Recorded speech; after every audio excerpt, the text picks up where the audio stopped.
Bonjour à tous, bienvenue sur ce webinaire. On va commencer.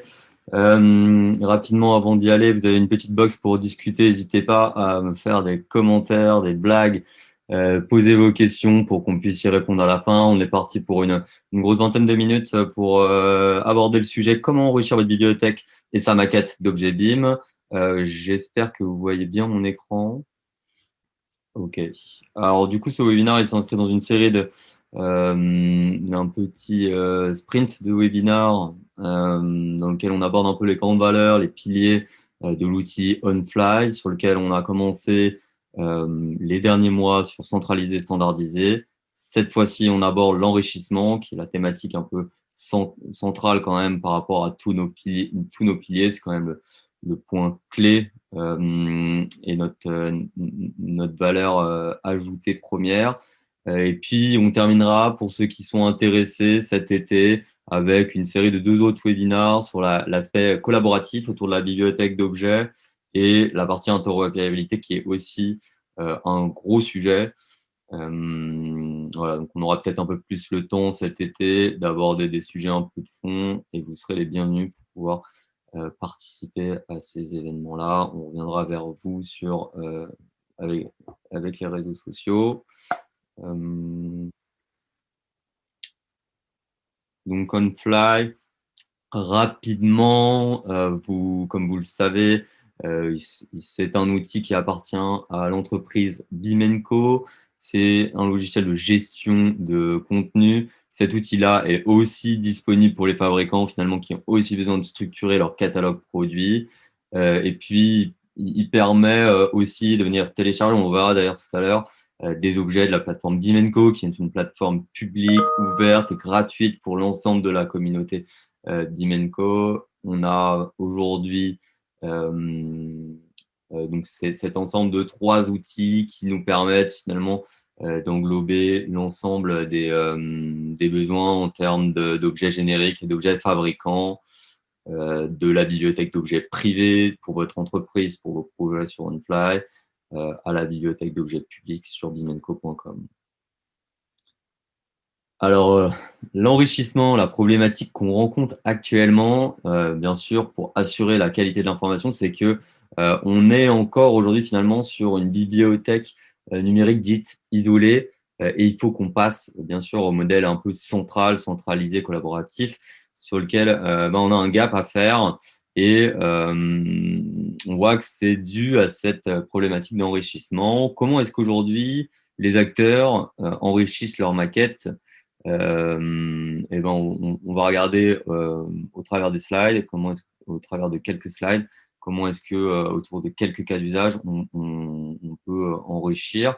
Aujourd'hui, ils le font déjà, hein, mais à quel prix?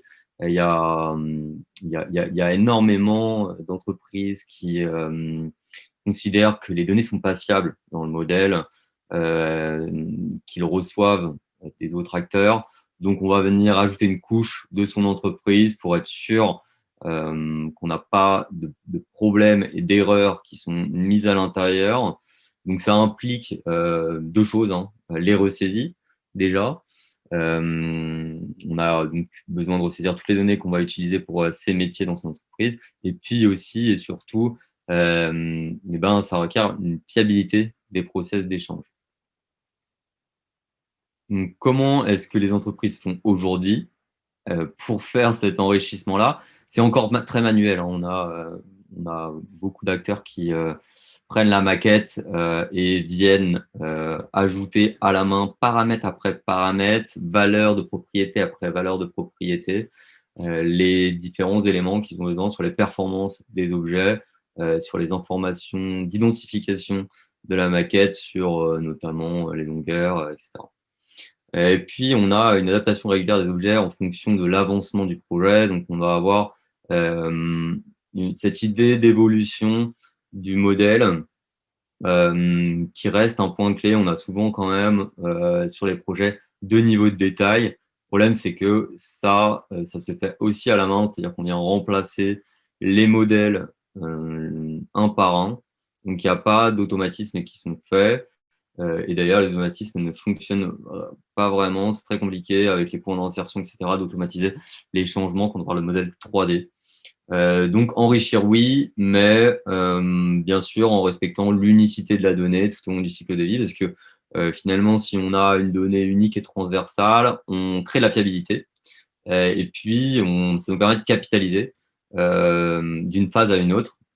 Et aussi, deuxième point, du coup, de capitaliser d'un projet à un autre, puisque la donnée étant transversale, non pas que d'une phase à une autre d'un projet, mais aussi d'un projet à un autre, on est capable de réexploiter les informations qui sont fiables et qui ont permis de trouver la meilleure itération sur un projet et le réutiliser pour un projet un peu similaire derrière. C'est quand même l'objectif global, c'est de s'industrialiser un petit peu plus d'un projet à un autre.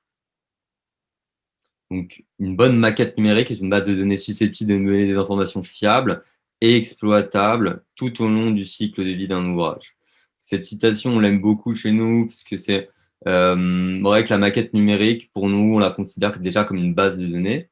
Et qu'est-ce que c'est qu'une base de données? C'est de la donnée qui est finalement structurée selon un référentiel et qui permet de venir consulter et utiliser des données fiables à l'intérieur depuis d'autres logiciels ou alors depuis des API. Donc, c'est un peu la vision informatique du BIM, mais notre outil étant très tech qui permet aussi de l'adapter, de le configurer à vos outils. On va y revenir un peu plus tard. Et on considère du coup là-dedans qu'il y a vraiment 3 niveaux d'enrichissement possibles. Hein. On va voir un peu plus dans le détail les différents cas d'usage pour ces trois éléments-là. On a d'abord comment enrichir finalement sa bibliothèque d'objets des différentes équipes, des différents pays que vous avez dans vos entreprises. Et ça, c'est aujourd'hui possible avec l'outil Unify, avoir un traducteur qui permet de convertir aussi les objets que vous récupérez de votre filiale en Allemagne, etc. Donc ça, c'est des sujets qui sont importants, pas couverts aujourd'hui dans la plupart de vos entreprises et qu'il faut faire entendre aussi à plus grande échelle parce que c'est un vrai sujet de collaboration déjà au sein de l'entreprise. Et puis, à part finalement dans son entreprise, à l'échelle du projet, déjà, on se rend compte que il y a un gros sujet d'enrichissement sur lequel on va devoir venir rajouter des objets alors qu'ils sont d'un acteur à un autre pas tous conformes au même référentiel, puisqu'on a chacun nos référentiels, nos entreprises. Et donc, comment se conformer à ce référentiel qui est celui du projet, à la dorsale du projet?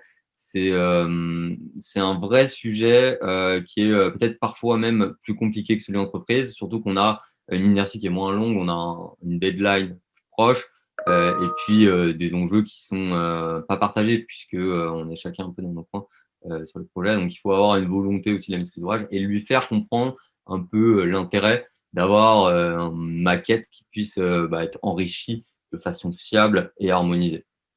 Et puis, on a un niveau encore un peu plus profond sur lequel on a, à l'intérieur de cette maquette-là, on en a parlé un petit peu, des propriétés sur les objets BIM. Et c'est aussi à ce niveau-là que il faut ouvrir et faire comprendre l'importance d'eux. Les consciences ne sont pas forcément éveillées correctement là-dessus. On le dit hein, souvent, le plus important dans l'acronyme BIM, c'est le I, l'information. Comment est-ce qu'on vient attaquer et enrichir cette information-là?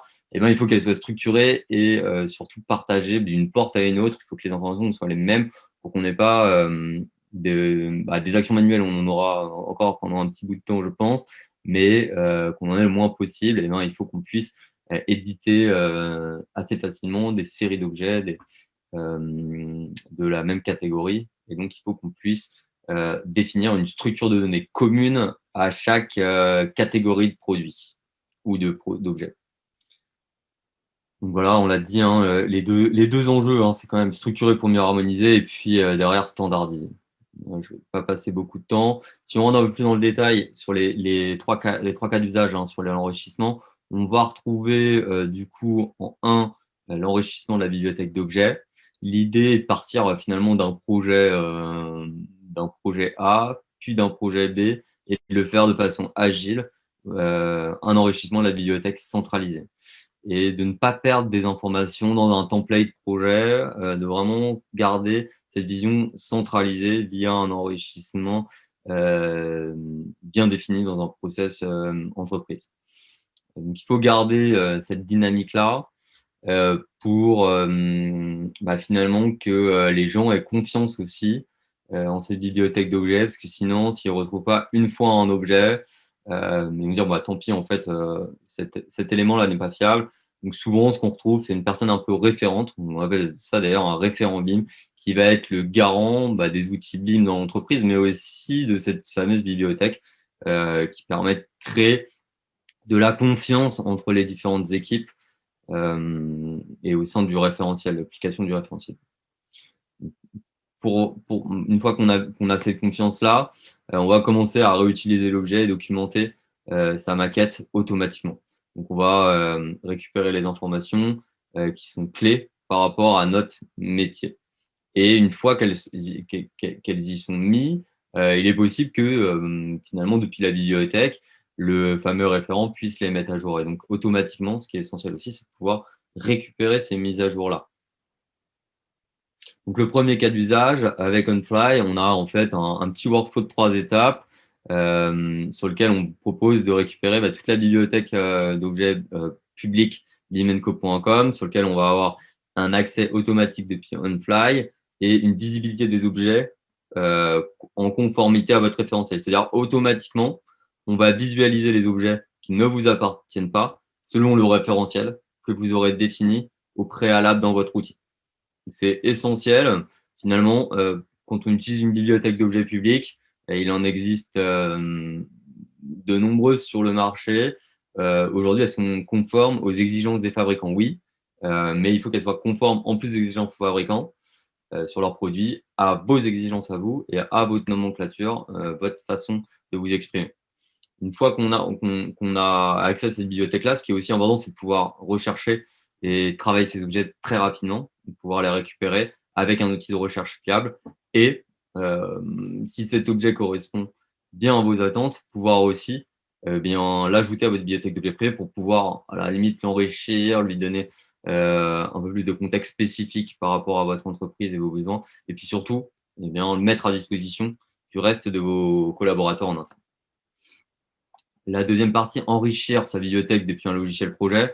Donc ça, c'est le cas d'usage, on va dire, le plus simple, où on va avoir, soit on se retrouve, par exemple, dans Revit ou un autre logiciel de conception. On va ouvrir finalement sa bibliothèque depuis le plugin OnFly et accéder à l'ensemble des fonctions de recherche. On pourra faire des filtres, on pourra avoir une barre de recherche qui permet de rechercher très rapidement dans les valeurs des propriétés, mais aussi dans les descriptions des objets, etc., l'objet idéal par rapport à son besoin projet.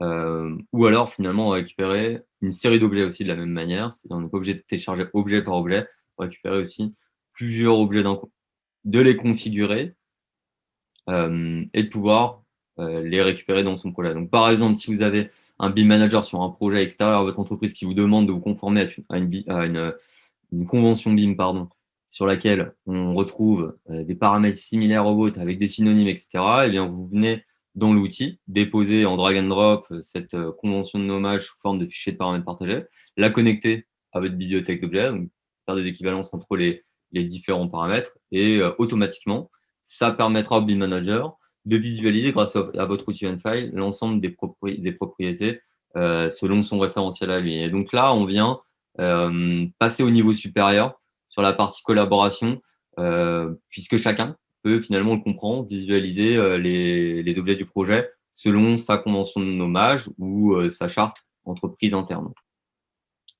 Le troisième cas d'usage pour enrichir sa bibliothèque d'objets, c'est enrichir sa bibliothèque d'objets en mettant à jour des objets déjà dans le déposé. Et puis, du coup, on va retrouver là deux possibilités. Soit on le fait directement depuis le navigateur web. Par exemple, si vous avez des ingénieurs métiers qui peuvent venir ajouter notamment leur savoir-faire sur certaines caractéristiques des produits dans le projet, ça évite aux projeteurs de devoir finalement reprendre toutes les demandes d'enrichissement, que ce soit sur Excel ou directement dans son logiciel, et faire des choses qui ne sont pas son métier finalement. Et donc là, on vient libérer finalement l'accès au métier, l'accès au BIM, aux différents métiers, avec un éditeur en ligne. Donc c'est un simple Excel qui vient être éditable sous forme de tableau dans le navigateur, et on peut du coup mettre à jour la maquette depuis cet élément-là. Donc, on met à jour directement dans le navigateur, et ensuite les informations retombent dans la maquette, où ça notifie la personne qui est dans la maquette qui a eu une modification, et il peut l'embarquer ou pas, bien sûr. Et dans l'autre sens, c'est bon, voilà, on est côté Beamer, on a un logiciel projet sur lequel on va configurer et transférer les mises à jour. Et le transfert, bien sûr, se fait et les mises à jour peuvent être faites automatiquement.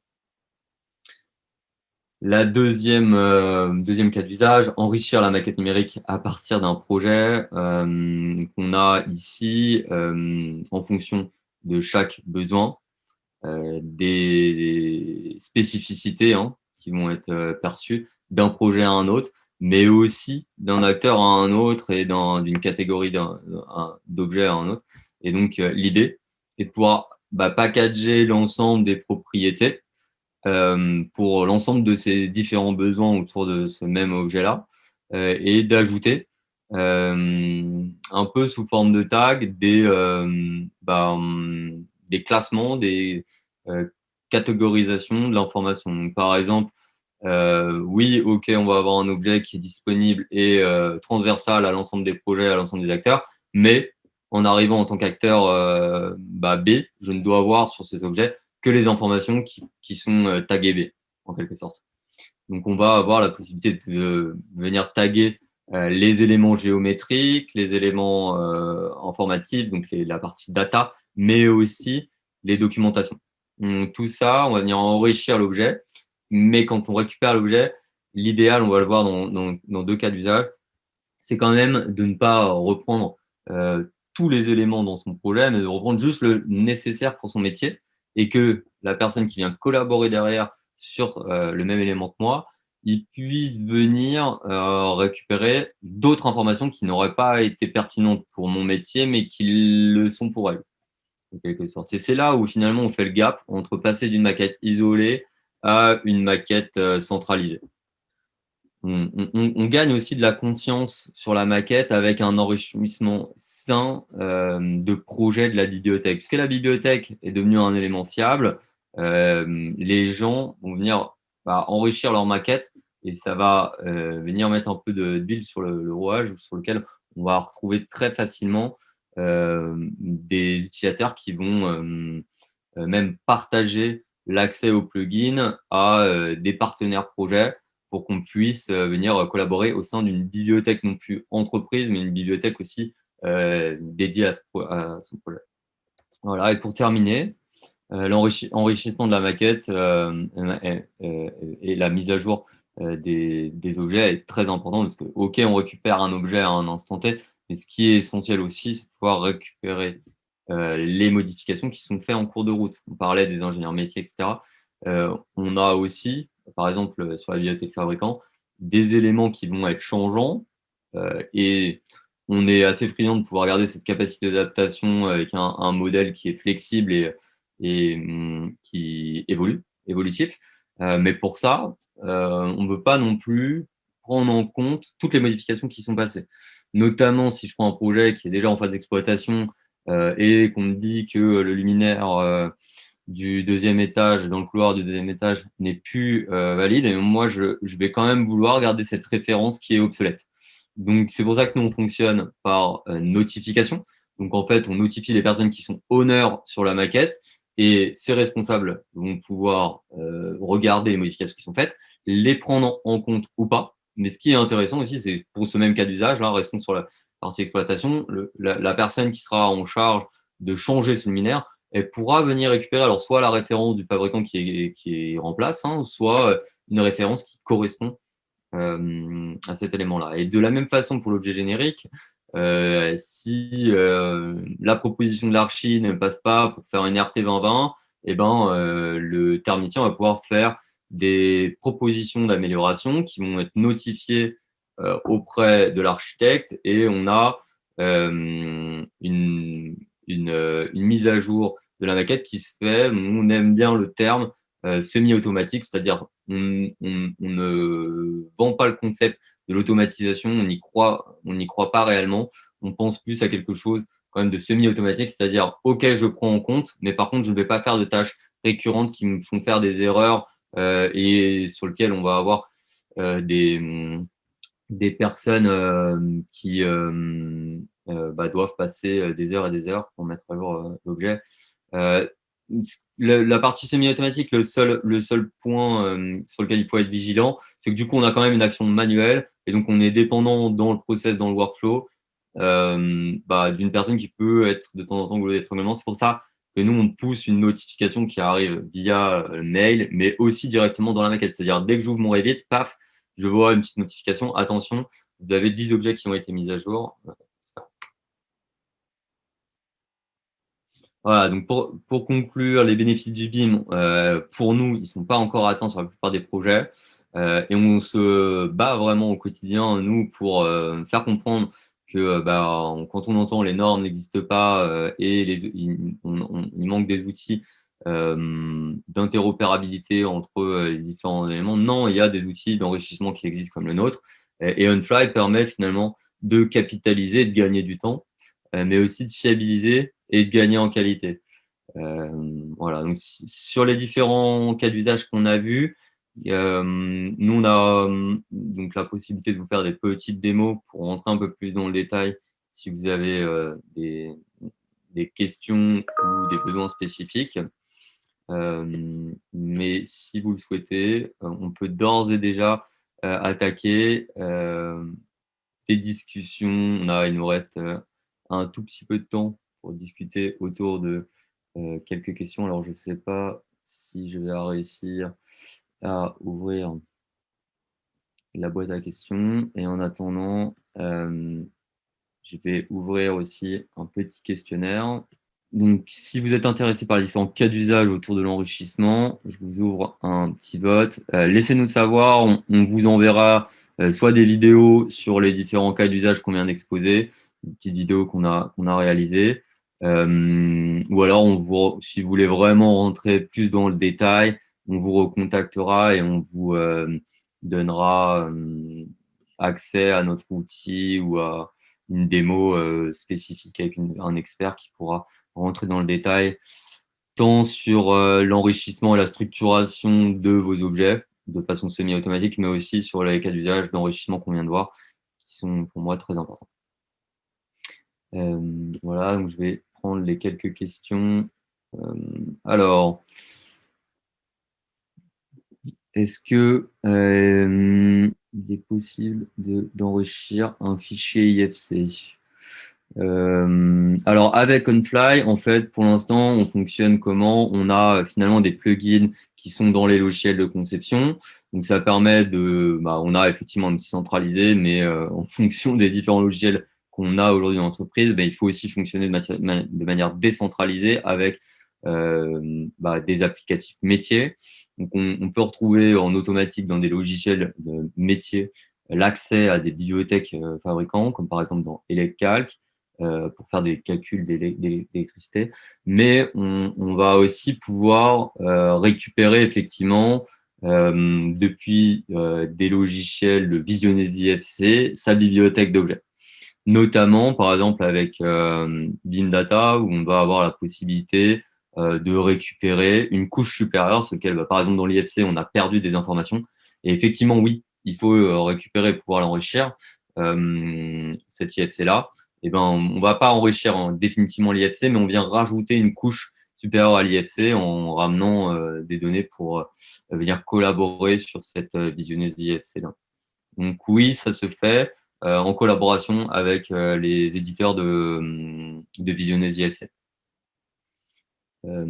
Voilà. C'est un vrai challenge pour nous sur lequel on croit en l'avenir du développement de l'IFC avec un IFC qui ne contient que les identifiants par catégorie d'objet ou par référence. Et la donnée n'a pas forcément besoin de voyager d'un logiciel de thermique à un logiciel acoustique, etc. Ce n'est pas les mêmes données qu'on fait. Donc, unicité, oui.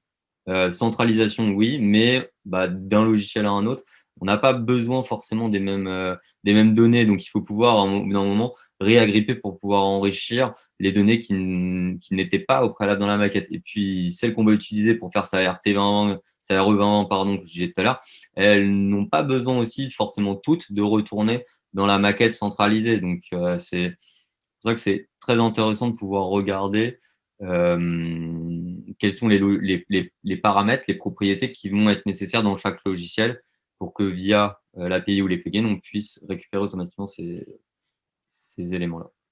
Ok, je vais prendre une dernière question parce qu'on a un tout petit peu débordé sur le temps. Alors, je reviendrai pour les autres questions par mail vers vous. Dernière question. Tac. Est-ce qu'il est possible de travailler avec son fichier de paramètres partagés autour de sa bibliothèque d'objets? Donc, j'imagine sa bibliothèque d'objets en ligne sur OnFly. Alors oui, justement, au moment où vous passez sur notre outil OnFly, la première chose à faire, c'est de savoir si vous avez l'envie de travailler avec de la data. La première chose à faire, c'est de charger son fichier de paramètres partagés.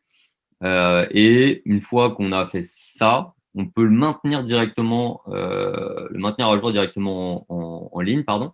Et du coup, on va, à chaque fois qu'on dépose un objet, on va automatiquement le rendre conforme à son fichier de paramètres partagés.